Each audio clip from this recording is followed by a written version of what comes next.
April 1920, Miran under MS Penson Ottoberg, dear Frau Milena.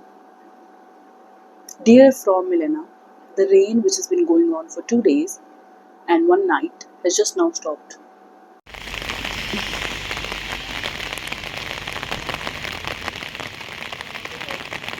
Of course, probably only temporarily, but nonetheless an event worth celebrating, which I'm doing by writing to you.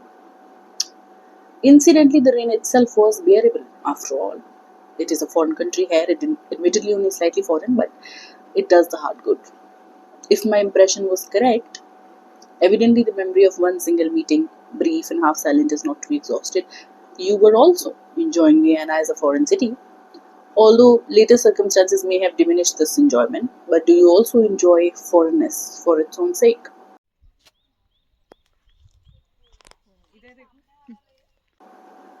Which might be a bad sign, by the way, a sign that such enjoyment should not exist. I'm living quite well here. The mortal body could hardly stand more care. The balcony outside my room is sunk into a garden, overgrown and covered with blooming bushes. The vegetation here is strange. In weather cold enough to make the puddles freeze in Prague, blossoms are slowly unfolding before my balcony.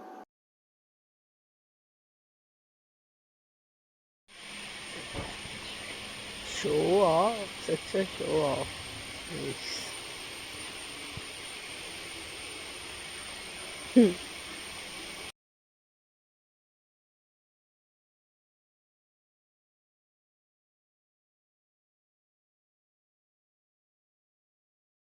Slowly unfolding before my balcony.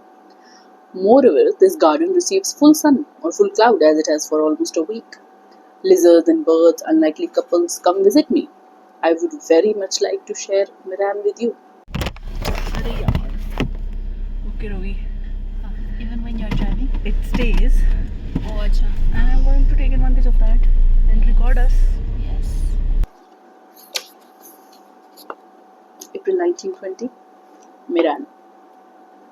Dear Frau Milena, I wrote you a note from Prague and then from Miran. I have not received any answer. It so happens the notes did not require a particularly prompt reply, and if your silence is nothing more than a sign of relative well being, which often expresses itself in an aversion to writing, then I'm completely satisfied. However, it is also possible, and this is why I'm writing, that in my notes I somehow hurt you. What a clumsy hand I must have had if that should have happened against all my intentions. Or else, which would of course be much worse, the moment of quiet relaxation you described has again passed, and bad times have again descended upon you.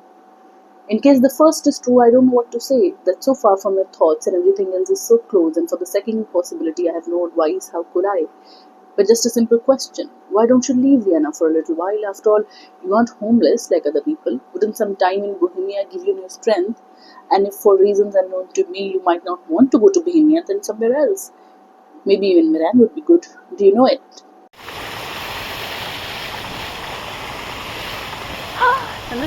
So I am expecting one of two things. Either continued silence, which means don't worry, I'm fine, or else a few lines.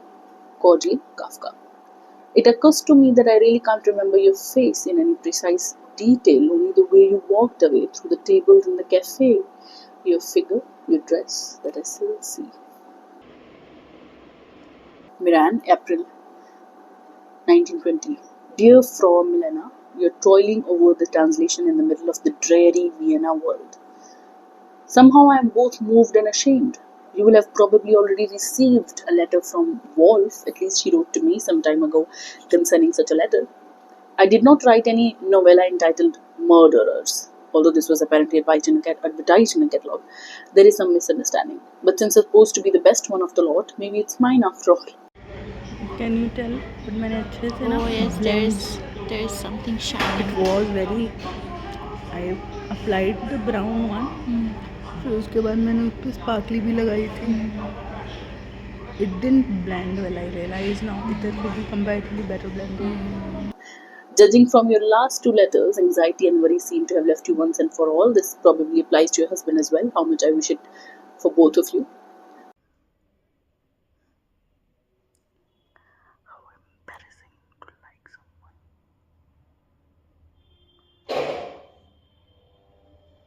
I recall a Sunday afternoon years ago. I was creeping along the wall of houses on the Franz Quay and ran into your husband, heading toward me in much the same way, two headache experts, naturally each after his very own fashion.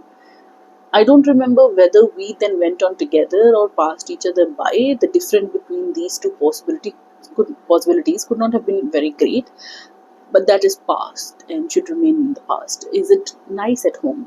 Cordial greetings, Kafka.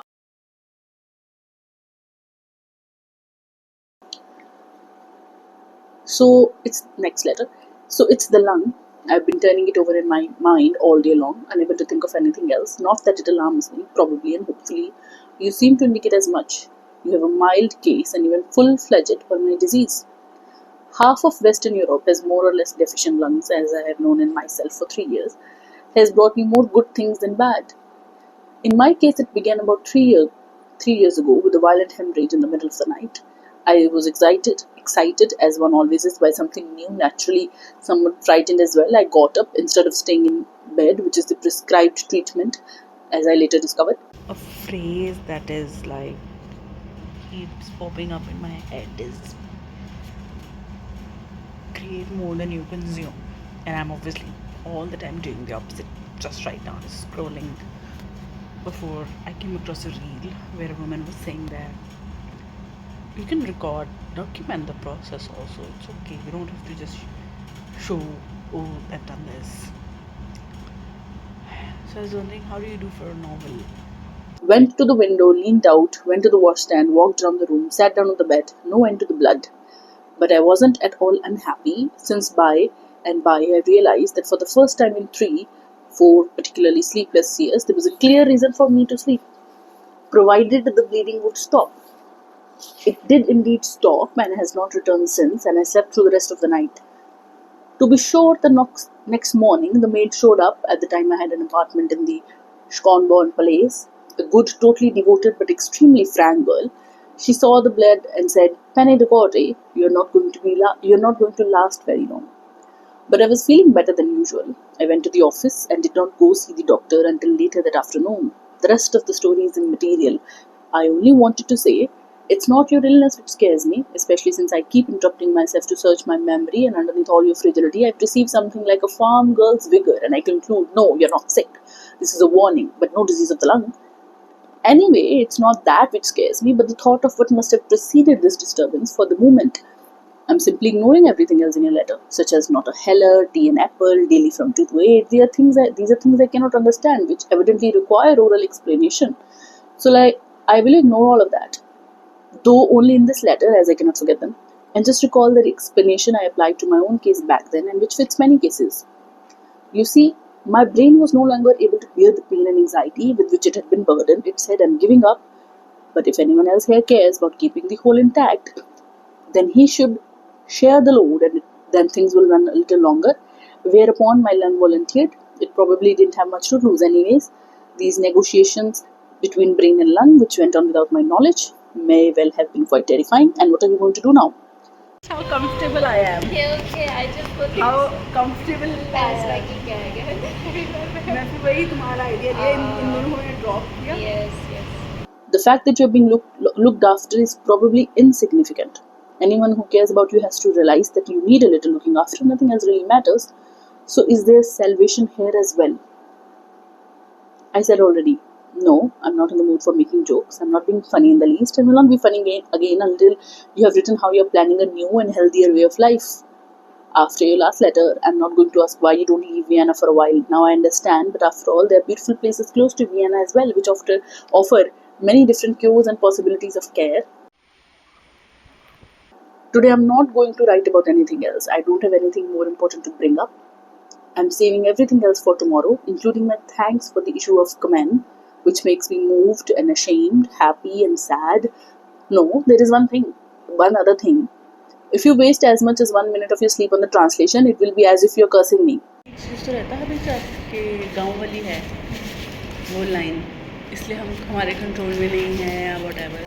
For if it ever comes to a trial, there will be no further investigations. They will simply establish the fact he robbed her of her sleep. With that, I shall be condemned, and justly so. Thus, I am fighting for myself when I ask you to stop. Franz Kafka.